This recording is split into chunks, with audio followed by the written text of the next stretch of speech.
پاکستان کے صوبہ پنجاب کے شہر لاہور سے 40 کلومیٹر پر واقع ایک چھوٹا سا قصبہ رائے ونڈ دنیا بھر میں تبلیغی اجتماع کی وجہ سے معروف ہے۔ رائے ونڈ میں اس وقت اسلام کی محنت کرنے کے لیے ایک بڑا مرکز قائم ہے جو رائے ونڈ تبلیغی مرکز کے نام سے مشہور ہے۔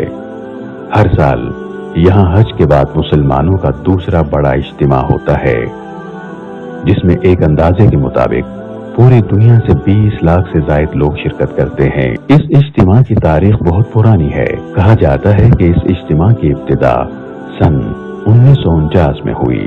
ایک عرصے تک یہ اجتماع 3 دن تک جاری رہتا جس کا آغاز عموماً جمعرات سے ہوتا اور آخری روز یعنی اتوار کو صبح اجتماعی دعا کے ساتھ یہ اجتماع اختتام پذیر ہوتا تھا۔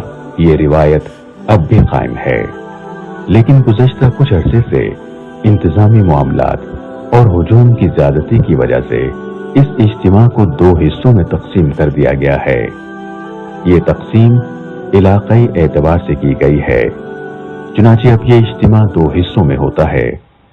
اجتماع کے لیے تیاریوں کا آغاز کئی ماہ قبل کر دیا جاتا ہے۔ سینکڑوں ایکڑ پر پھیلے وسیع العریض پنڈال پر عارضی شہر بسایا جاتا ہے جہاں ضروریات زندگی کی اشیاء میسر ہوتی ہیں۔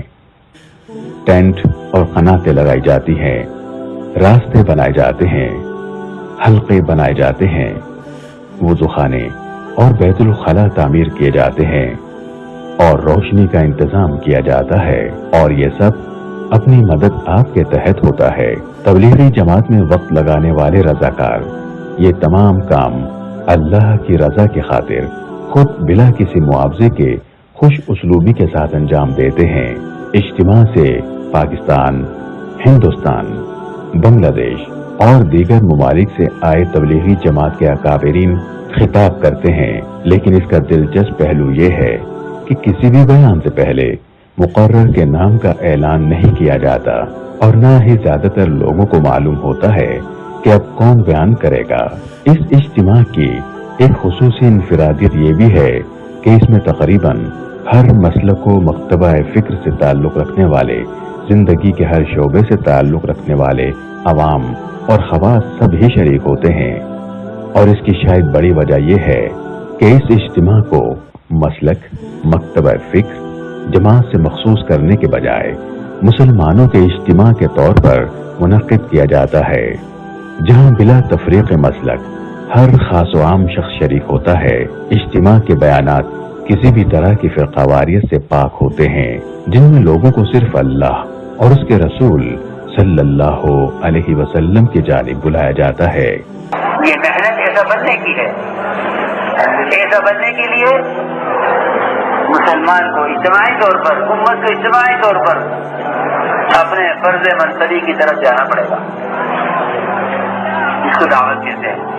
اس اجتماع میں بیانات کی ترتیب کچھ اس طرح سے ہوتی ہے۔ اجتماع کا آغاز جمعرات کو عصر کی نماز کی ادائیگی کے بعد مختصر بیان سے ہوتا ہے، پھر مغرب کے بعد تفصیلی بیان کیا جاتا ہے جو اس دن کا آخری بیان بھی ہوتا ہے۔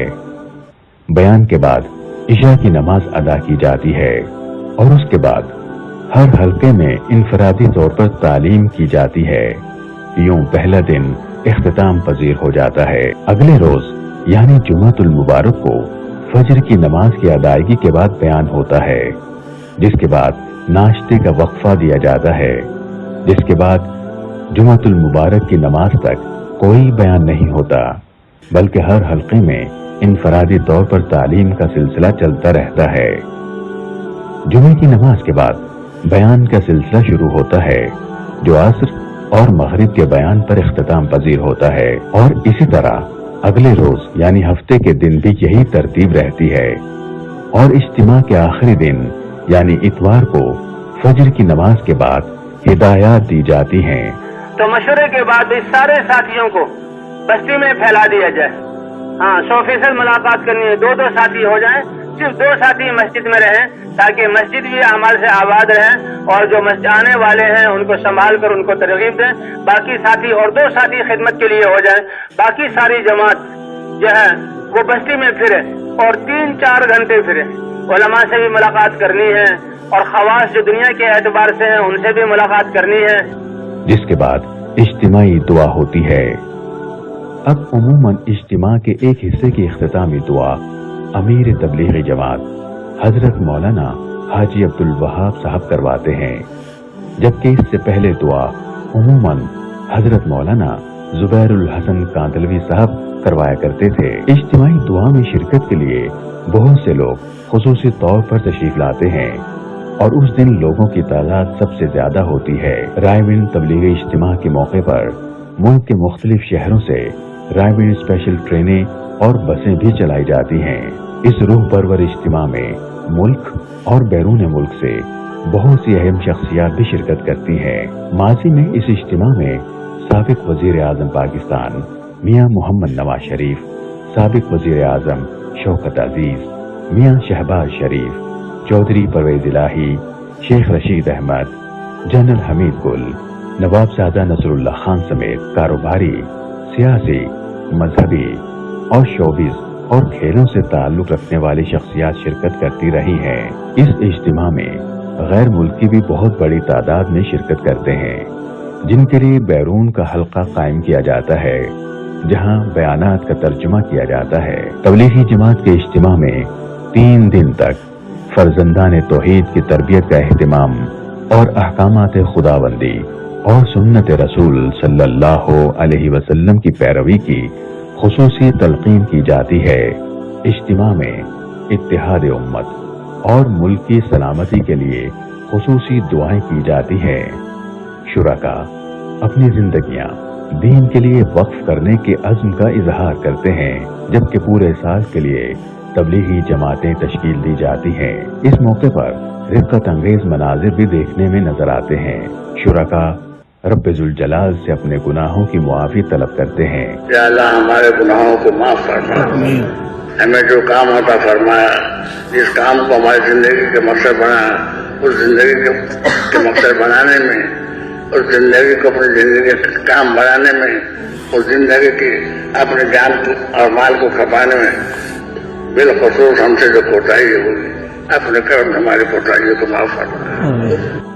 دعا کے بعد ہزاروں تشکیل شدہ جماعتیں دین اسلام کی تبلیغ کے لیے اندرون اور بیرون ملک روانہ ہو جاتی ہیں، جبکہ لاتعداد لوگ دین اسلام کی روشنی پھیلانے کے لیے اپنی زندگیاں وقف کرتے، جبکہ سینکڑوں لوگ تبلیغی جماعت کے ساتھ سہ روزہ اور چلہ لگانے کے لیے اپنا نام درج کرواتے ہیں. اب ہمت کر کے اپنے اپنے ارادوں کو ظاہر کریں کہ اس کے لیے کون کون تیار ہے اپنی صلاحیتوں کو دین پر لگانا اور اللہ سے انعام اور اکرام لینا، دنیا کی برکتیں آخرت کے بدلے.